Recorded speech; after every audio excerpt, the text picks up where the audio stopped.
नमस्कार, welcome to मीमांसा academy. Recent में जो आईटी विभाग है उसने 2024 और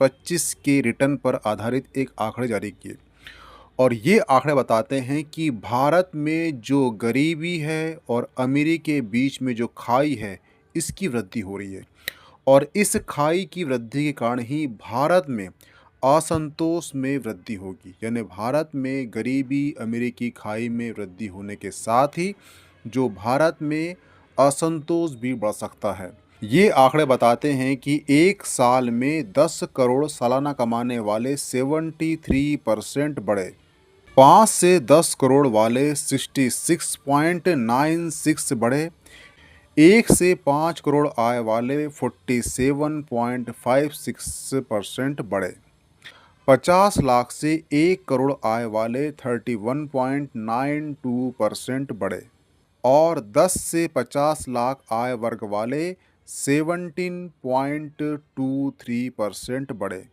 लेकिन 5 से 10 लाख आय वाले वर्ग मात्र कितने बढ़े हैं? वो बढ़े हैं 10.93%। इनमें वृद्धि हुई है।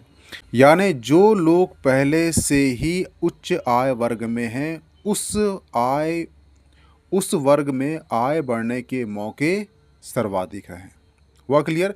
कहने का मतलब ये है कि जिसकी आय जो है 1 करोड़ है, ठीक है, उसके पास अधिक मौके हैं आय में वृद्धि करने के लिए, और जिसकी आय 1 लाख है उसके पास आय में वृद्धि करने के मौके कम हैं। इसीलिए बोला गया है इस आंकड़ों के अकॉर्डिंग कि गरीबी और अमीरी के बीच में खाई में वृद्धि हो रही है। और ये जो आंकड़े हैं, जैसे जैसे नीचे चलते जाओगे आप, जिनकी आय सर्वाधिक कम होते जाएगी उनके पास भी आय में वृद्धि करने के मौके भी उसी रेशो में कम होते जाएंगे।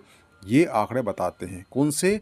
आईटी विभाग द्वारा 2024-25 के रिटर्न पर आधारित आंकड़े हमें ये बतलाते हैं। हुआ क्लियर? इन आंकड़ों से ये पता चलता है कि व्यापक यानी कि निजी क्षेत्र में खासकर टेक ड्रिवन जॉब में उच्च और मध्यम श्रेणी के जो कामगार होते हैं उनके वेतन में अच्छी खासी वृद्धि हो रही है।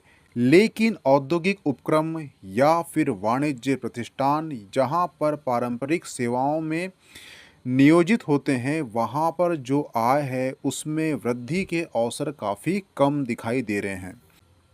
तो जो सरकार में जो नीति निर्माण करता बैठे हैं उनको ये सोचना होगा कि जो कृषि है, कृषि जो है 46% रोजगार देती है, तो वहाँ पर जो रोजगार प्राप्त करता है मजदूर, उसकी स्थिति इतनी बदतर क्यों है?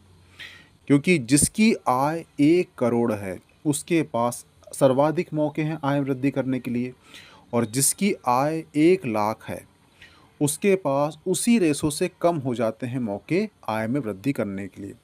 तो जो नीति निर्माण करता है उसे ये सोचना होगा कि जो कृषि है वो 46% लोगों को रोजगार देती है, और वहाँ पर जो रोजगार प्राप्त करते हैं वहाँ के जो मजदूर हैं उनकी स्थिति बदतर क्यों है। और इस आंकड़े का विश्लेषण करते हुए उनकी जो स्थिति है उनमें क्या सुधार किए जाने चाहिए उसका एक नीति निर्माण करना चाहिए। आप इस बारे में क्या सोचते हैं? कमेंट बॉक्स में कमेंट कीजिए। Okay, thanks.